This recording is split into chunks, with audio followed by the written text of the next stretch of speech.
ಹೆಚ್ಚುವರಿ ಡಿಸಿಎಂ ಹುದ್ದೆಯ ಬಗ್ಗೆ ಮಾಧ್ಯಮಗಳ ಮುಂದೆ ಮಾತನಾಡುವವರು ಹೈಕಮಾಂಡ್ ಬಳಿ ಮಾತನಾಡಿ ಪರಿಹಾರ ತರಲಿ ಎಂದು ಡಿಸಿಎಂ ಡಿಕೆ ಶಿವಕುಮಾರ್ ತಿರುಗೇಟನ್ನ ನೀಡಿದ್ದಾರೆ. ವಿಧಾನಸೌಧ ಮುಂಭಾಗ ಇರುವ ಕೆಂಪೇಗೌಡರ ಪ್ರತಿಮೆಗೆ ಪುಷ್ಪನಮನ ಸಲ್ಲಿಸಿ ಬಳಿಕ ಮಾತನಾಡಿದ ಅವರು, ಮಾಧ್ಯಮಗಳ ಮುಂದೆ ಮಾತನಾಡುವವರು ಹೈಕಮಾಂಡ್ ಮುಂದೆ ಮಾತನಾಡಲಿ, ಏನ್ ಬೇಕಾದ್ರೂ ಪರಿಹಾರ ಪಡೆದುಕೊಂಡು ಬರಲಿ, ಮಾಧ್ಯಮದ ಮುಂದೆ ಚರ್ಚೆ ಮಾಡುವ ಅವಶ್ಯಕತೆ ಇಲ್ಲ ಎನ್ನುವ ಮೂಲಕ ಪರೋಕ್ಷವಾಗಿ ಕೆಎನ್ ರಾಜಣ್ಣ ಅವರಿಗೆ ತಿರುಗೇಟನ್ನ ನೀಡಿದ್ದಾರೆ.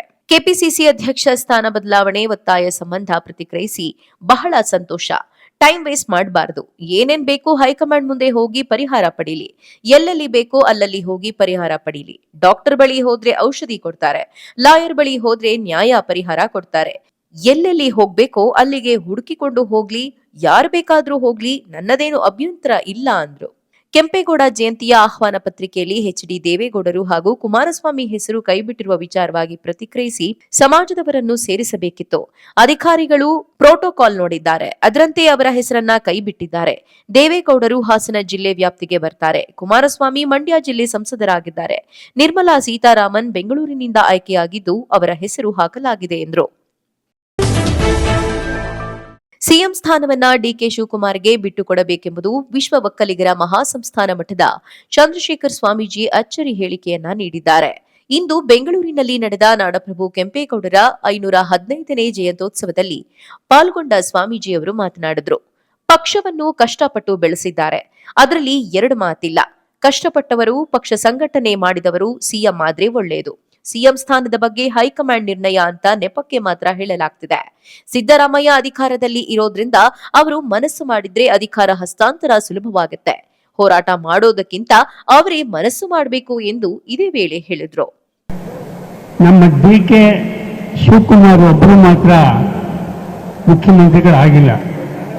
ಆದ್ರಿಂದ ದಯವಿಟ್ಟು ನಮ್ಮ ಸಿದ್ದರಾಮಯ್ಯನವರು ಈಗಾಗಲೇ ಅನುಭವ ಮಾಡಿದ್ದಾರೆ. ಈ ಮುಂದೆ ನಮ್ಮ ಡಿಕೆ ಶಿವಕುಮಾರ್ ಅವರಿಗೆ ಅಧಿಕಾರ ಬಿಟ್ಟುಕೊಟ್ಟು ಅವ್ರಿಗೆ ಒಳ್ಳೇದಾಗಲಿ ಅಂತ ಹೇಳಿ ಅನುಗ್ರಹ ಮಾಡಲಿ ಅಂತ ಅವರಲ್ಲಿ ಕಳಕಳಿ ಕೇಳ್ಕೊಳ್ತಕ್ಕಂಥದ್ದು. ಯಾಕೆಂದರೆ ಸಿದ್ದರಾಮಯ್ಯನವ್ರ ಮನಸ್ಸು ಮಾಡಿದ್ರೆ ಮಾತ್ರ ಆಗ್ತಕ್ಕಂಥದ್ದು, ಇಲ್ಲದೇ ಇದ್ರೆ ಆಗೋದಿಲ್ಲ. ಆದ್ದರಿಂದ ಸಿದ್ದರಾಮಯ್ಯನವ್ರಿಗೆ ಮತ್ತೊಮ್ಮೆ ನಮಸ್ಕಾರ ಮಾಡ್ತಾ, ನೀವು ದಯವಿಟ್ಟು ಡಿ ಕೆ ಶಿವಕುಮಾರ್ ಅವ್ರನ್ನ ಮುಖ್ಯಮಂತ್ರಿಗಳಾಗಿ ಮಾಡಿ ಅಂತ ಕೇಳ್ಕೊಳ್ತಾ ಇದ್ದಾರೆ. ಸಿದ್ದರಾಮಯ್ಯ ತಕ್ಷಣವೇ ಸಿಎಂ ಸ್ಥಾನ ಬಿಟ್ಟುಕೊಡ್ಲಿ, ಸಾಮಾನ್ಯ ಮನುಷ್ಯನನ್ನ ಕೇಳಿದ್ರೂ ಕೂಡ ಡಿಕೆಶಿನೇ ಸಿಎಂ ಆಗ್ಲಿ ಅಂತಿದ್ದಾನೆ. ಅವರು ಸಂಘಟನೆ ಮಾಡಿ ಪಕ್ಷವನ್ನ ರಾಜ್ಯದಲ್ಲಿ ಅಧಿಕಾರಕ್ಕೆ ತಂದಿದ್ದಾರೆ. ಇದು ವಿವಾದ ಹುಟ್ಟುಹಾಕುವುದಿಲ್ಲ. ಉದಾರ ಮನೋಭಾವನೆ ಇದ್ರೆ ವಿವಾದ ಏಕೆ ಬರುತ್ತೆ? ಸಿದ್ದರಾಮಯ್ಯ ಸಿಎಂ ಹುದ್ದೆಯನ್ನ ಈಗಾಗಲೇ ಅನುಭವಿಸಿದ್ದಾರೆ, ಹಾಗಾಗಿ ಈಗ ಬಿಟ್ಟುಕೊಡ್ಲಿ. ಈ ಕುರಿತಾಗಿ ನಾವು ಹೈಕಮಾಂಡ್ ನಾಯಕರಿಗೆ ಪತ್ರ ಬರೆಯುವುದಿಲ್ಲ, ಇರುವ ವಿಚಾರವನ್ನ ಹೇಳಿದ್ದೇವೆ ಅಂತ ತಿಳಿಸಿದ್ರು. ಅತ್ಯಾಚಾರದ ದೂರುದಾರೆ ಸೇರಿ 13 ಜನರಿಗೆ ಬೆಳಗಾವಿಯ ಪ್ರಧಾನ ಜಿಲ್ಲಾ ಮತ್ತು ಸತ್ರ ನ್ಯಾಯಾಲಯ ಶಿಕ್ಷೆ ಪ್ರಕಟ ಮಾಡಿ ಆದೇಶಿಸಿದೆ. ಇದೀಗ ತನ್ನ ಮೇಲೆ ಅತ್ಯಾಚಾರ ಆಗಿದೆ ಎಂದು ದೂರು ಕೊಟ್ಟಿದ್ದಾಕೆಯೇ ಜೈಲು ಪಾಲಾಗಿದ್ದಾಳೆ. ಅಂದಿನ ಹಿಸ್ಕಾಂ ಸಹಾಯಕ ಅಧೀಕ್ಷಕ ಅಭಿಯಂತರ ತುಕಾರಾಂ ಮಜ್ಜಿಗೆ ಎಂಬಾತನ ಮೇಲೆ ದೂರುದಾರೆ ಅತ್ಯಾಚಾರ ಮತ್ತು ಜೀವ ಬೆದರಿಕೆ ಕೇಸ್ ದಾಖಲಿಸಿದ್ರು. 2014 ನವೆಂಬರ್ 19ರಂದು ಮಾಳಾ ಮಾರುತಿ ಠಾಣೆಯಲ್ಲಿ ದೂರು ನೀಡಿದ್ದ ಬಿವಿ ಸಿಂಧು ಎಂಬುವರು ಅತ್ಯಾಚಾರ, ಜೀವ ಬೆದರಿಕೆ ಹಾಗೂ ಆತ್ಮಹತ್ಯೆಗೆ ಪ್ರಚೋದನೆ ನೀಡಿದ್ದಾರೆ ಎಂಬ 3 ಕೇಸ್ ದಾಖಲಿಸಿದ್ರು. ಈ ಪ್ರಕರಣದಲ್ಲಿ ವಿಚಾರಣೆ ನಡೆಸಿ ಬಿ ರಿಪೋರ್ಟ್ ಸಲ್ಲಿಸಿದ್ದ ಮಾಳಮಾರುತಿ ಪೊಲೀಸರು ಅತ್ಯಾಚಾರ, ಜೀವ ಬೆದರಿಕೆ ಹಾಕಿದ್ದು ಸುಳ್ಳು ಎಂದು ತನಿಖೆಯಲ್ಲಿ ಬಯಲಾಗಿತ್ತು. ಸುದೀರ್ಘ ವಿಚಾರಣೆ ನಡೆಸಿ ಇಂದು ತೀರ್ಪು ಪ್ರಕಟ ಮಾಡಿದ್ದು 13 ಜನರಿಗೂ 3 ವರ್ಷ 6 ತಿಂಗಳು ಶಿಕ್ಷೆ ಪ್ರಕಟಿಸಿ ಹಾಗೂ ಎಲ್ಲಾ ಆರೋಪಿಗಳಿಗೂ ತಲಾ 86,000 ದಂಡ ವಿಧಿಸಿ ನ್ಯಾಯಾಧೀಶೆ ಎಲ್ ವಿಜಯಲಕ್ಷ್ಮಿ ದೇವಿಯವರು ಮಹತ್ವದ ಆದೇಶವನ್ನ ಹೊರಡಿಸಿದ್ದಾರೆ. ಆರೋಪಗಳಿಂದ ಪ್ರಚೋದನೆಗೆ ಒಳಗಾಗಿ ಸುಳ್ಳು ದೂರು ನೀಡಿದ್ದಾಗಿ ಕೋರ್ಟ್ಗೆ ಸಿಂಧು ಅಫಿಡವಿಟ್ ಸಲ್ಲಿಸಿದ್ರು. 2017ರಲ್ಲಿ ದೂರುದಾರೆ ಸಿಂಧು ಸೇರಿ 13 ಜನರ ವಿರುದ್ಧ ಕೇಸ್ ದಾಖಲಿಸಿದ್ರು. ಪ್ರಕರಣಕ್ಕೆ ಸಂಬಂಧಿಸಿದಂತೆ 13 ಜನ ಸಾಕ್ಷ್ಯದಾರರಿಂದ 81 ಸಾಕ್ಷಿಗಳನ್ನ ಪೊಲೀಸರು ಸಂಗ್ರಹಿಸಿದ್ರು. ಚಿತ್ರದುರ್ಗ ಮೂಲದ ರೇಣುಕಾಸ್ವಾಮಿ ಕೊಲೆ ಆರೋಪದಡಿ ಜೈಲುವಾಸ ಅನುಭವಿಸುತ್ತಿರುವ ದರ್ಶನ್ ಪರವಾಗಿ ಪತ್ನಿ ವಿಜಯಲಕ್ಷ್ಮಿ ನಿಂತಿದ್ದಾರೆ. ಕೆಲ ದಿನಗಳ ಹಿಂದೆ ಮಗ ವಿನೀಶ್ ಜೊತೆ ಪರಪ್ಪನ ಅಗ್ರಹಾರದಲ್ಲಿರುವ ಪತಿ ದರ್ಶನ್ ಅವರನ್ನ ನೋಡಲು ಹೋಗಿದ್ರು. 2 ಗಂಟೆಗೂ ಹೆಚ್ಚು ದರ್ಶನ್ ಜೊತೆ ಈ ಘಟನೆ ಬಗ್ಗೆ ಮಾತನಾಡಿ ಧೈರ್ಯ ತುಂಬಿ ಬಂದಿದ್ರು. ಇದರ ಬೆನ್ನಲ್ಲೇ ವಿಜಯಲಕ್ಷ್ಮಿ ಸೋಷಿಯಲ್ ಮೀಡಿಯಾದಲ್ಲಿ ಪೋಸ್ಟ್ ಒಂದನ್ನ ಶೇರ್ ಮಾಡಿ ಅಭಿಮಾನಿಗಳಲ್ಲೊಂದು ಮನವಿಯನ್ನ ಮಾಡಿಕೊಂಡಿದ್ದಾರೆ. ದರ್ಶನ್ ಕೈ ಹಿಡಿದಿರುವಂತೆ ತೋರುತ್ತಿರುವ ಅಭಿಮಾನಿ ಬಳಗದ ಪೋಸ್ಟರ್ ಶೇರ್ ಮಾಡಿದ್ದಾರೆ. ನನ್ನ ಪ್ರೀತಿಯ ಸಹೋದರರೇ, ದರ್ಶನ್ ಅವರಿಗೆ ನೀವು ತಮ್ಮ ಅಭಿಮಾನಿಗಳು ಅಂದ್ರೆ ಅಪಾರವಾದ ಪ್ರೀತಿ. ನೀವು ಅವರನ್ನ ಪ್ರೀತಿಸುವಷ್ಟೇ ಅವರು ತಮ್ಮ ಸೆಲೆಬ್ರಿಟಿಗಳನ್ನ ತಮ್ಮ ಹೃದಯದಲ್ಲೇ ಹೊತ್ತಿರುವುದು ನಿಮಗೆ ಗೊತ್ತಿದೆ. ಇದೊಂದು ಪರೀಕ್ಷೆಯ ಸಮಯ. ನನಗೆ, ನಿಮಗೆ, ನಮ್ಮೆಲ್ಲರಿಗೆ ನಾವು ತಾಳ್ಮೆ ಕಳೆದುಕೊಂಡು ಮಾತನಾಡೋದ್ರಿಂದ ಹಾನಿಯಾಗುವುದು ನಮಗೆ. ಆದ್ರಿಂದ ತಾಳ್ಮೆ, ಶಾಂತಿಯಿಂದಿರೋಣ. ನಿಮ್ಮ ಆತಂಕವನ್ನು ನಾನು ದರ್ಶನ್ ಅವರಿಗೆ ತಲುಪಿಸಿದ್ದೇನೆ. ಅವರು ನಿಮ್ಮ ಬಗ್ಗೆ ಪ್ರೀತಿ, ಕಾಳಜಿ ವ್ಯಕ್ತಪಡಿಸಿದ್ದಾರೆ. ನಾವು ನಮ್ಮ ನ್ಯಾಯಾಲಯಗಳ ಮೇಲೆ ವಿಶ್ವಾಸವಿಡೋಣ. ನಮಗೆ ನ್ಯಾಯ ಸಿಗುವ ಸಂಪೂರ್ಣ ಭರವಸೆ ನನಗಿದೆ. ಇಂತಹ ಕಷ್ಟದ ಸಮಯದಲ್ಲಿ ದರ್ಶನ್ ರವರ ಅನುಪಸ್ಥಿತಿಯಲ್ಲಿ ದುರುಪಯೋಗ ಪಡಿಸಿಕೊಂಡು ಅವರಿಗೆ ಕೇಡು ಬಯಸುವವರ ಬಗ್ಗೆ ತಾಯಿ ಚಾಮುಂಡೇಶ್ವರಿ ನೋಡಿಕೊಳ್ಳುತ್ತಾಳೆ. ಒಳ್ಳೆಯ ಸಮಯ ಮತ್ತೆ ಮರಳಿ ಬರಲಿದೆ. ಸತ್ಯಮೇವ ಜಯತೆ ಎಂದು ಬರೆದುಕೊಂಡಿದ್ದಾರೆ. ಈ ಪೋಸ್ಟ್ ಸೋಷಿಯಲ್ ಮೀಡಿಯಾದಲ್ಲಿ ವೈರಲ್ ಆಗ್ತಿದೆ. ನಾಡಪ್ರಭು ಕೆಂಪೇಗೌಡರು ಸರ್ವ ಜನಾಂಗದವರ ಅನುಕೂಲಕ್ಕಾಗಿ ಬೆಂಗಳೂರನ್ನ ತಮ್ಮ ಕಲ್ಪನೆಯಲ್ಲಿ ನಿರ್ಮಿಸಿದ್ದಾರೆ. ಇಂಥ ಮಹನೀಯರ ನೆನಪು ಮಾಡಿಕೊಳ್ಳಲು ಮುಂದಿನ ವರ್ಷದಲ್ಲಿ ಇನ್ನಷ್ಟು ದೊಡ್ಡ ಮಟ್ಟದಲ್ಲಿ ನಾಡಪ್ರಭು ಕೆಂಪೇಗೌಡರ ಜಯಂತಿ ಆಚರಣೆ ಮಾಡುವುದರ ಜೊತೆಗೆ ಅವರ ಪ್ರತಿಮೆಯನ್ನ ಅನಾವರಣ ಮಾಡಲಾಗುವುದು ಎಂದು ಕ್ಷೇತ್ರದ ಶಾಸಕ ಎಚ್.ಪಿ. ಸ್ವರೂಪ್ ತಿಳಿಸಿದರು. ಹಾಸನದ ಹಾಸನಾಂಬ ಕಲಾಕ್ಷೇತ್ರದಲ್ಲಿ ಹಮ್ಮಿಕೊಳ್ಳಲಾಗಿದ್ದ ನಾಡಪ್ರಭು ಕೆಂಪೇಗೌಡರ 515ನೇ ಜಯಂತಿ ಕಾರ್ಯಕ್ರಮದಲ್ಲಿ ಮಾತನಾಡಿದ ಅವರು, ಬೆಂಗಳೂರಿನಂತಹ ಮಹಾನಗರ ನಿರ್ಮಾಣ ಮಾಡಿ ದೇಶ ವಿದೇಶಗಳಿಂದ ಜೀವನೋಪಾಯಕ್ಕೆ ನೆಲೆ ಕೊಟ್ಟಿರುವುದು ತುಂಬಾ ಸಂತೋಷದ ವಿಷಯ. ಇಂತಹ ಮಹನೀಯರ ಜಯಂತಿ ಆಚರಿಸುತ್ತಿರುವುದು ಅರ್ಥಪೂರ್ಣವಾಗಿದೆ. ಸರ್ವ ಜನಾಂಗದವರನ್ನ ಗುರುತಿಸಿ ಸನ್ಮಾನ ಮಾಡುವ ಬಗ್ಗೆ ಸಭೆಯಲ್ಲಿ ತೀರ್ಮಾನ ಕೈಗೊಳ್ಳಲಾಗಿದೆ. ಮುಂದಿನ ವರ್ಷ ನಾಡಪ್ರಭು ಕೆಂಪೇಗೌಡರ ಪ್ರತಿಮೆಯನ್ನ ಅನಾವರಣ ಮಾಡಿ ಜಯಂತಿ ಆಚರಣೆ ಮಾಡಲಾಗುವುದು ಎಂದರು. ಜಿಎಲ್ ಮುದ್ದೇಗೌಡ ಮಾತನಾಡಿ, ನಾಡಪ್ರಭು ಕೆಂಪೇಗೌಡರ ಜಯಂತಿಯನ್ನ ಅದ್ದೂರಿಯಾಗಿ ಆಚರಣೆ ಮಾಡಲಾಗಿದೆ. ಹೆಣ್ಣು ಮಕ್ಕಳು ಅಭಿವೃದ್ಧಿ ಆಗದಿದ್ದರೆ ಸಮಾಜ ಅಭಿವೃದ್ಧಿಯಾಗುವುದಿಲ್ಲ. ಕೆಂಪೇಗೌಡರು ಅಂದಿನ ಕಲ್ಪನೆಯಂತೆ ಬೆಂಗಳೂರು ನಿರ್ಮಾಣಕ್ಕೆ ಮುಂದಾದರು. ಸುಮಾರು 500 ವರ್ಷಗಳಷ್ಟು ಹಿಂದೆಯೇ ವ್ಯಾಪಾರಿಗಳನ್ನು ಕರೆತಂದು ಅಗತ್ಯ ಸೌಲಭ್ಯಗಳನ್ನು ಕಲ್ಪಿಸಿಕೊಟ್ಟು ಅವರವರ ವೃತ್ತಿಗಳಿಗೆ ಅನುಸಾರವಾಗಿ ಪೇಟೆಗಳನ್ನು ನಿರ್ಮಿಸಿಕೊಟ್ಟು ನಗರವು ಬೆಳೆಯಲು ಅನುವು ಮಾಡಿಕೊಟ್ಟ ಕೀರ್ತಿ ಕೆಂಪೇಗೌಡರಿಗೆ ಸಲ್ಲುತ್ತದೆ ಎಂದರು. ಈಗಾಗಲೇ ನಾಡಪ್ರಭು ಕೆಂಪೇಗೌಡರು ನಮ್ಮ ಬೆಂಗಳೂರು ಅಂತ ಒಂದು ಮಹಾನಗರವನ್ನು ಸರ್ವ ಜನಾಂಗದವರು ದೇಶ ವಿದೇಶಗಳಿಂದ ಬಂದಂಥ ಎಲ್ಲ ಜನರಿಗೂ ಕೂಡ ಏನು ಒಂದು ಅವರ ಒಂದು ಜೀವನವನ್ನು ನಡೆಸಲಿಕ್ಕೆ ಜಾಗವನ್ನು ಕೊಡುವಂಥ ಬೆಂಗಳೂರಿನ ಒಂದು ಮಹಾನಗರವನ್ನು ಕಟ್ಟಿಕೊಡುವಂಥ ಕೆಂಪೇಗೌಡರ ಜಯಂತಿ ತಾವೆಲ್ಲ ಆಚರಿಸ್ತಾ ಇದ್ದೀವಿ. ಈ ನಿಟ್ಟಿನಲ್ಲಿ ನಾವು ಮುಂದಿನ ದಿನಗಳಲ್ಲಿ ಏನು ಕೆಂಪೇಗೌಡರಂಥ ಹಿರಿಯರು ಮಹನೀಯರು ನಮ್ಮ ಒಂದು ನಾಡನ್ನು ಕಟ್ಕೊಂಡು ಹೋಗಿದ್ದಾರೆ, ಅದನ್ನು ಉಳಿಸ್ಕೊಂಡು ಹೋದರೆ ಬೆಳೆಸ್ಕೊಂಡು ಹೋದರೆ ಸಾಕು. ಹಾಗಾಗಿ ಈ ನಿಟ್ಟಿನಲ್ಲಿ ನಾವೆಲ್ಲ ಸಂಘ ಸಂಸ್ಥೆಗಳೆಲ್ಲ ಸೇರಿ ಈಗಾಗಲೇ ನಾವು ಕೂಡ ಹಲವಾರು ಕೆರೆಗಳಿಗೆ ನಮ್ಮ ಪ್ರಾಧಿಕಾರದಿಂದ ಹಾಸನ ಪ್ರಾಧಿಕಾರದಿಂದ ಕೆರೆಗಳನ್ನ ಡೆವಲಪ್ ಮಾಡೋಂಥ ಕೆಲಸಗಳನ್ನ ಮಾಡ್ತಾ ಇದ್ದೀವಿ.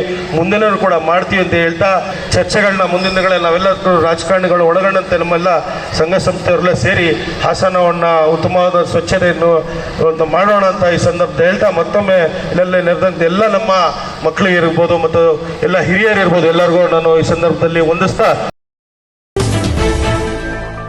ಕೆಂಪೇಗೌಡ ಅಂತಾರಾಷ್ಟ್ರೀಯ ವಿಮಾನ ನಿಲ್ದಾಣದಲ್ಲಿ 3 ಪ್ರತ್ಯೇಕ ಪ್ರಕರಣಗಳಲ್ಲಿ ಅಕ್ರಮವಾಗಿ ಚಿನ್ನ ಸಾಗಿಸುತ್ತಿದ್ದ 3 ಕಳ್ಳ ಸಾಗಣೆದಾರರನ್ನ ಬಂಧಿಸಲಾಗಿದ್ದು, ಆರೋಪಿಗಳಿಂದ ಲಕ್ಷಾಂತರ ಮೌಲ್ಯದ ಚಿನ್ನಾಭರಣ ಜಪ್ತಿ ಮಾಡಲಾಗಿದೆ. ಇತ್ತೀಚೆಗೆ ಪ್ರಯಾಣಿಕರನ್ನ ತಪಾಸಣೆ ಮಾಡುವ ವೇಳೆ ಬೆಂಗಳೂರು ಕಸ್ಟಮ್ಸ್ ಅಧಿಕಾರಿಗಳಿಗೆ ಮರೆಮಾಚಿ ಚಿನ್ನವನ್ನ ಸಾಗಿಸುತ್ತಿದ್ದ 3 ಪ್ರಕರಣಗಳನ್ನ ಪತ್ತೆ ಮಾಡಿದ್ದಾರೆ. ಮೊದಲ ಪ್ರಕರಣದಲ್ಲಿ ಪ್ರಯಾಣಿಕನೋರ್ವನಿಂದ 18.83 ಲಕ್ಷ ರೂಪಾಯಿ ಮೌಲ್ಯದ 271 ಗ್ರಾಂ ಚಿನ್ನ ವಶಕ್ಕೆ ಪಡೆಯಲಾಗಿದೆ. ಎರಡನೇ ಪ್ರಕರಣದಲ್ಲಿ ಒಳ ಉಡುಪಿನಲ್ಲಿ ಮರೆಮಾಚಿ ಚಿನ್ನ ಸಾಗಿಸುತ್ತಿದ್ದ ಮತ್ತೋರ್ವನಿಂದ 37.96 ಲಕ್ಷ ರೂಪಾಯಿ ಮೌಲ್ಯದ 538.5 ಗ್ರಾಂ ಚಿನ್ನ ಜಪ್ತಿ ಮಾಡಲಾಗಿದೆ. ಮೂರನೇ ಪ್ರಕರಣದಲ್ಲಿ ಇನ್ನೋರ್ವನಿಂದ 14.93 ಲಕ್ಷ ಮೌಲ್ಯದ 211 ಗ್ರಾಂ ಚಿನ್ನ ವಶಕ್ಕೆ ಪಡೆಯಲಾಗಿದೆ. ಈ ಆರೋಪಿ ಸಹ ಒಳ ಉಡುಪಿನಲ್ಲಿ ಚಿನ್ನ ಮರೆಮಾಚಿ ಸಾಗಿಸುತ್ತಿದ್ದ. ಈ ಪ್ರಕರಣಗಳಿಗೆ ಸಂಬಂಧಿಸಿದಂತೆ ವಿಚಾರಣೆ ಮುಂದುವರೆದಿದೆ ಎಂದು ಕಸ್ಟಮ್ಸ್ ಅಧಿಕಾರಿಗಳು ತಿಳಿಸಿದ್ದಾರೆ. ಪ್ರತಿನಿತ್ಯ ತ್ಯಾಜ್ಯ ವಿಲೇವಾರಿಗಾಗಿಯೇ ಮನೆ ಮನೆಗೆ ವಾಹನಗಳು ಬರುತ್ತವೆ. ಆದ್ರೆ ಅದು ಈ ಪಟ್ಟಣದಲ್ಲಿ ಮಾತ್ರ ಮರೀಚಿಕೆಯಾಗಿದೆ. ತಮ್ಮ ಮನೆಯ ಅಂಗಡಿಯ ತ್ಯಾಜ್ಯ ವಸ್ತುಗಳನ್ನ ಎಲ್ಲೆಂದರಲ್ಲಿ ಬಿಸಾಡುತ್ತಿದ್ದು ದುರ್ವಾಸನೆ ಬೀರ್ತಿದೆ. ಹೌದು, ರಸ್ತೆ ಪಕ್ಕದಲ್ಲಿ ಅನಧಿಕೃತ ತ್ಯಾಜ್ಯ ವಿಲೇವಾರಿಯಿಂದ ಡಂಪಿಂಗ್ ಯಾರ್ಡ್ನಂತೆ ಪರಿಣಮಿಸಿದೆ. ಇಂತಹ ಒಂದು ದೃಶ್ಯ ಕಂಡು ಬಂದಿದ್ದು ತುಮಕೂರು ಜಿಲ್ಲೆಯ ಪಾವಗಡದ ಹೊರವಲಯದಲ್ಲಿ. ಪಾವಗಡ ಪಟ್ಟಣದಲ್ಲಿರುವ ಚಳ್ಳಕೆರೆ ರಸ್ತೆಯುದ್ದಕ್ಕೂ ತ್ಯಾಜ್ಯ ವಸ್ತುಗಳು ನಿಮಗೆ ಸ್ವಾಗತ ಕೋರುತ್ತವೆ. ಪ್ರಯಾಣಿಕರು ಈ ರಸ್ತೆಯಲ್ಲಿ ಮೂಗು ಮುಚ್ಚಿಕೊಂಡು ಓಡಾಡುವಂತಹ ಪರಿಸ್ಥಿತಿ ನಿರ್ಮಾಣವಾಗಿದೆ. ರಸ್ತೆ ಬದಿಯಲ್ಲಿ ಹಳೆ ಮನೆ ಕಟ್ಟಡ ತ್ಯಾಜ್ಯದ ನೆಲೆಯಾಗಿ ಬಳಕೆಯಾಗಿದ್ದು ಧೂಳುಮಯವಾಗಿದೆ. ಪಾವಗಡದ ಚಳ್ಳಕೆರೆ ರಸ್ತೆ ಇದರಿಂದ ವಾಹನ ಸವಾರರ ಸಂಚಾರಕ್ಕೆ ಕಿರಿಕಿರಿಯುಂಟಾಗಿದೆ. ಇನ್ನು ಸತ್ತ ನಾಯಿ ಮತ್ತು ಕೋಳಿಯ ತ್ಯಾಜ್ಯವನ್ನ ರಸ್ತೆ ಪಕ್ಕದಲ್ಲಿ ವಿಲೇವಾರಿ ಮಾಡಿದ್ದು ವಾಯು ವಿಹಾರಕ್ಕೆ ಬರುವ ಸಾರ್ವಜನಿಕರಿಗೆ ದುರ್ವಾಸನೆ ಬೀರುತ್ತಿದೆ. ನಿರುಪಯುಕ್ತ ಕಟ್ಟಡ ತ್ಯಾಜ್ಯ ವಿಲೇವಾರಿ ನಿರ್ದಿಷ್ಟ ಜಾಗ ಗುರುತಿಸಬೇಕಾದ ಪುರಸಭೆ ಅಧಿಕಾರಿಗಳ ನಿರ್ಲಕ್ಷ್ಯದಿಂದ ರಸ್ತೆ ಬದಿಯಲ್ಲಿ ತ್ಯಾಜ್ಯ ವಿಲೇವಾರಿ ಮಾಡಲಾಗುತ್ತಿದೆ. ಲೋಕೋಪಯೋಗಿ ಇಲಾಖೆ ರಸ್ತೆ ಬದಿಯಲ್ಲಿ ತ್ಯಾಜ್ಯ ವಿಲೇವಾರಿ ಮಾಡುವವರ ವಿರುದ್ಧ ದಂಡ ವಿಧಿಸಬೇಕು ಎಂದು ಆಗ್ರಹಿಸಿದ್ದಾರೆ. ಕುಕ್ಕೆ ಶ್ರೀ ಸುಬ್ರಹ್ಮಣ್ಯ ದೇವಸ್ಥಾನದ ಆನೆಯು ಮದ್ಯದ ವಾಸನೆ ಬಂದ ಹಿನ್ನೆಲೆಯಲ್ಲಿ ವ್ಯಕ್ತಿಯೊಬ್ಬನನ್ನ ಸೊಂಡಿಲಿನಿಂದ ಎತ್ತಿ ಎಸೆದಿರುವ ಘಟನೆ ನಡೆದಿದೆ. ಇದರ ವಿಡಿಯೋ ಇದೀಗ ಸಾಮಾಜಿಕ ಜಾಲತಾಣಗಳಲ್ಲಿ ವೈರಲ್ ಆಗ್ತಿದೆ. ಕುಕ್ಕೆ ಶ್ರೀ ಸುಬ್ರಹ್ಮಣ್ಯ ದೇವಸ್ಥಾನದ ಆನೆ ಯಶಸ್ವಿನಿಯನ್ನು ಮಾವುತ ಅಚ್ಚುಕಟ್ಟಾಗಿ ನಿಭಾಯಿಸುತ್ತಿದ್ದಾರೆ. ವಿಡಿಯೋದಲ್ಲಿ ಇಬ್ಬರು ಪೊಲೀಸರು ಆನೆಯ ಬಳಿಗೆ ಬಂದು ಫೋಟೋ ತೆಗೆಯಲು ಮುಂದಾಗ್ತಾರೆ. ಆದರೆ ಅದೇ ಸಮಯಕ್ಕೆ ವ್ಯಕ್ತಿಯೊಬ್ಬ ಅದರ ಬಳಿ ಹಾದು ಹೋಗುತ್ತಿದ್ದಂತೆ ಆನೆ ಸೊಂಡಿಲಿನಲ್ಲಿ ಆತನನ್ನ ಎತ್ತಿ ಪಕ್ಕಕ್ಕೆ ಎಸೆದಿದೆ. ಆನೆ ಎಸೆಯುತ್ತಿದ್ದಂತೆ ಆತ ಒಂದಷ್ಟು ದೂರಕ್ಕೆ ಹೋಗಿ ಬಿದ್ದಿದ್ದಾನೆ. ಅದೃಷ್ಟವಶಾತ್ ಪ್ರಾಣಾಪಾಯದಿಂದ ಪಾರಾಗಿದ್ದಾನೆ. ಈ ವೇಳೆ ಮಾವುತ ಮದ್ಯಪಾನ ಮಾಡಿ ಯಾಕೆ ಆನೆಯ ಹತ್ತಿರ ಬರುತ್ತೀರಾ ಎಂದು ಹೇಳುತ್ತಿರುವುದು ಕೇಳಿಬಂದಿದೆ. ಯಶಸ್ವಿನಿ ಆನೆಗೆ ಮದ್ಯದ ವಾಸನೆ ಆಗೋದಿಲ್ಲ. ಮದ್ಯಪಾನಿಗಳು ಅದರ ಹತ್ತಿರ ಸುಳಿದಾಡಿದ್ರೆ ಅದರ ವರ್ತನೆ ಬದಲಾಗುತ್ತೆ. ಮಾತ್ರವಲ್ಲದೆ ಅವರನ್ನ ಎತ್ತಿ ಎಸೆಯುತ್ತೆ. ಈ ಹಿಂದೆಯೂ ಕೂಡ ಇದೇ ರೀತಿ ಮದ್ಯ ಸೇವನೆ ಮಾಡಿದವನನ್ನ ಆನೆ ಎತ್ತಿ ಎಸೆದಿರುವ ಘಟನೆ ನಡೆದಿತ್ತು. ದಯಮಾಡಿ ಯಾರು ಮದ್ಯಪಾನ ಮಾಡಿ ಆನೆಯ ಬಳಿ ಬರಬೇಡಿ ಎಂದು ಮಾವುತ ಮನವಿಯನ್ನ ಮಾಡಿದ್ದಾರೆ. ಮುಂಗಾರು ಮಳೆಯ ಅಬ್ಬರಕ್ಕೆ ಕೊಡಗಿನ ಕಾವೇರಿ ಉಗಮಸ್ಥಾನ ಭಾಗಮಂಡಲದ ತ್ರಿವೇಣಿ ಸಂಗಮ ಸಂಪೂರ್ಣ ಜಲಾವೃತವಾಗಿದೆ. ಕೊಡಗು ಹಾಗೂ ಕೇರಳದ ವಯನಾಡು ಪ್ರದೇಶದಲ್ಲಿ ಸುರಿದ ಮುಂಗಾರು ಮಳೆಗೆ ಕಬಿನಿ ಹಾಗೂ ಕೆಆರ್ಎಸ್ ಜಲಾಶಯಗಳಲ್ಲಿ ಒಳಹರಿವು ಹೆಚ್ಚಾಗಿದೆ. ಮುಂಜಾಗ್ರತಾ ಕ್ರಮವಾಗಿ ಕೊಡಗಿನ 3 ತಾಲೂಕಿನ ಶಾಲೆಗಳಿಗೆ ಇಂದು ರಜೆ ಘೋಷಿಸಲಾಗಿದೆ. ಕೊಡಗು ಕೇರಳದ ವಯನಾಡು ಪ್ರದೇಶಗಳಲ್ಲಿ ಕಳೆದ 2 ದಿನಗಳಿಂದ ಧಾರಾಕಾರ ಮುಂಗಾರು ಮಳೆ ಸುರಿದಿದೆ. ಇದರಿಂದ ಈ ಭಾಗದಲ್ಲಿ ಕೃಷಿ ಚಟುವಟಿಕೆಗಳು ಗದಗೆದರಿದ್ದು ಜನಜೀವನ ಅಸ್ತವ್ಯಸ್ತವಾಗಿದೆ. ಕೇರಳದ ವಯನಾಡಿನಲ್ಲಿ ಎಡೆಬಿಡದೆ ಸುರಿಯುತ್ತಿರುವ ಮಳೆಗೆ ಮೈಸೂರು ಜಿಲ್ಲೆಯ ಎಚ್ಡಿ ಕೋಟೆಯ ಬಳಿಯ ಬೀಚನಹಳ್ಳಿಯಲ್ಲಿರುವ ಕಬಿನಿ ಜಲಾಶಯಕ್ಕೆ ಹೆಚ್ಚು ಒಳಹರಿವು ಬರುತ್ತಿದ್ದು, ಕಬಿನಿ ಜಲಾಶಯದ ನೀರಿನ ಸಾಮರ್ಥ್ಯ 84 ಅಡಿ ಇದೆ. ಇಂದಿನ ನೀರಿನ ಸಾಮರ್ಥ್ಯ 69 ಅಡಿಗಳಾಗಿದ್ದು ಒಳಹರಿವು 16,977 ಕ್ಯೂಸೆಕ್ ಆಗಿದೆ. ಕೊಡಗಿನಲ್ಲಿ ಕಳೆದ 2 ದಿನಗಳಿಂದ ಎಡೆಬಿಡದೆ ಸುರಿಯುತ್ತಿರುವ ಮುಂಗಾರು ಮಳೆಗೆ ಕಾವೇರಿ ಉಗಮಸ್ಥಾನ ತ್ರಿವೇಣಿ ಸಂಗಮ ಸಂಪೂರ್ಣ ಜಲಾವೃತವಾಗಿದ್ದು, ಕೊಡಗಿನಲ್ಲಿ ಮಳೆಯ ಹಿನ್ನೆಲೆ ಜೂನ್ 27ರಂದು ಮಡಿಕೇರಿ, ಪೊನ್ನಂಪೇಟೆ, ವಿರಾಜಪೇಟೆ ತಾಲೂಕಿನ ಶಾಲೆಗಳಿಗೆ 1 ದಿನ ಮುಂಜಾಗ್ರತಾ ಕ್ರಮವಾಗಿ ರಜೆ ಘೋಷಿಸಲಾಗಿದ್ದು, ಮಡಿಕೇರಿ ಸುತ್ತಮುತ್ತ ಇಂದು ಸಹ ಧಾರಾಕಾರ ಮಳೆ ಸುರಿಯುತ್ತಿದ್ದು, ಅಲ್ಲಲ್ಲಿ ಸಣ್ಣ ಪುಟ್ಟ ಅನಾಹುತಗಳು ಸಂಭವಿಸಿವೆ.